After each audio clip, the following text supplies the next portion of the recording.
بۆچی ئەمریکا ناتوانێت سوپای هاوپەیمانەکانی بنیات بنێت؟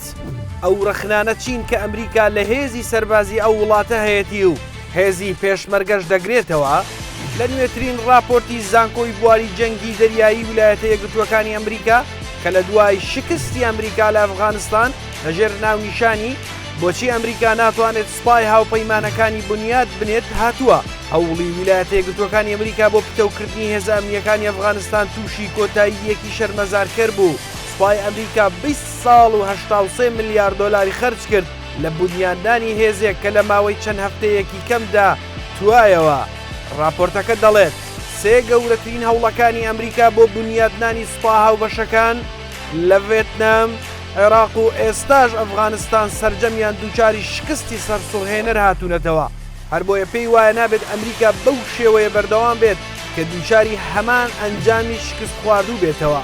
لەبارەی هۆکاری شکستی هەوڵەکان راپۆرتەکە بۆ چەند هۆکارێکی سەرەکی دەگەڕێنێتەوە کە بریتین لە سەرانی ئەو وڵاتانە زۆرینەی کاتمانەوەی کەسایەتی و سیاسی خۆیان دەخەنە پێش پتەوکردنی سوپای وڵاتەکانیانەوە. ئەو سەرکردانە زۆرینەی کات دەیانەوێت سوپاکەیان وەک سەرچاوەیەکی پشگیر یاخود وەک کوتەکێک دژی نەیارە سیاسیە ناوخۆیەکانیان بەکاری بهێنن. ئەو سەرکردانە لەوانەیە پێشوازی لە بەخشندەیی هاوکاری سەربازی ئەمریکا بکەن، بەڵام لە هەمان کاتا ترسیشان لە بنیادنانی هێزی پرۆفشناڵ هەیە کە هەڕەشە بخاتە سەردەسەڵاتی خۆیان. بۆیە ڕاستپاردەکانی ڕاوێژکارە سەربازیەکانی ئەمریکا پشتگوێ دەخەن و سیاست گەلێک پەیڕەو دەکەن کە سوپاکەیان بەلاوازی دەهێڵێتەوە. هەبوونی گەندەڵی زۆر لە بەڕێوەبردی سوپا و چاپۆشیکردن لێ لە نمونەی ئەفغانستان زۆرینەی فەرماندە باڵاکان لە گەندەڵی تێوەگلابوون.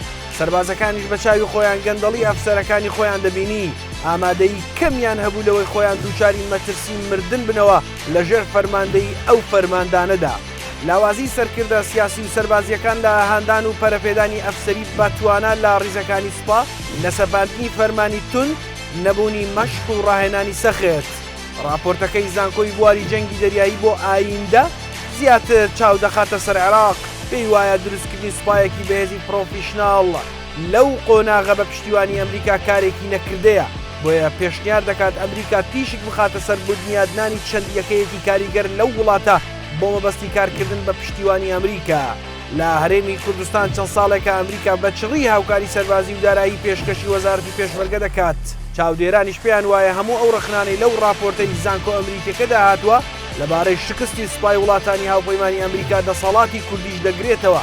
بەو پێی تا ئێستا حیزبەکانی دەسەڵات ئامادەنین هێزەکان یەک بخەنەوە و گەندەڵی لە ناو هێزەکانی پێشمەرگە کۆتایی پێبهێنن. دەیانەوێت لە هەر ئەگەرێکی هەڕەشەی ناوخۆیی هێزەکانیان بەکار بهێنن. لەو چوارچێوەیەش بە گوێرەی زانیاریەکانی ئەمریکا نیگەرانی زۆری دەربڕیوە لەوەی دەسەڵاتی کوردی تا ئێستا ئیرادەیەکی جددی بۆ یەکخستنەوەی هێزەکانی پێشمەرگە و دوایین مۆڵەتیش ساڵی 2022 کە ئەگەر هەنگاوی کردەی نەنێت ئەگەری زۆرە ئەمریکا بە تەواوی پشت لە هەموو هاوکاریەک بکات بۆ پێشمەرگە. لەو قۆناغەش ئەگەری زۆرە بەو فۆرمەی ئێستا هێزی پێشمەرگە سەرکەوتوو نەبێت لە بەرگریکردن لە کوردستان.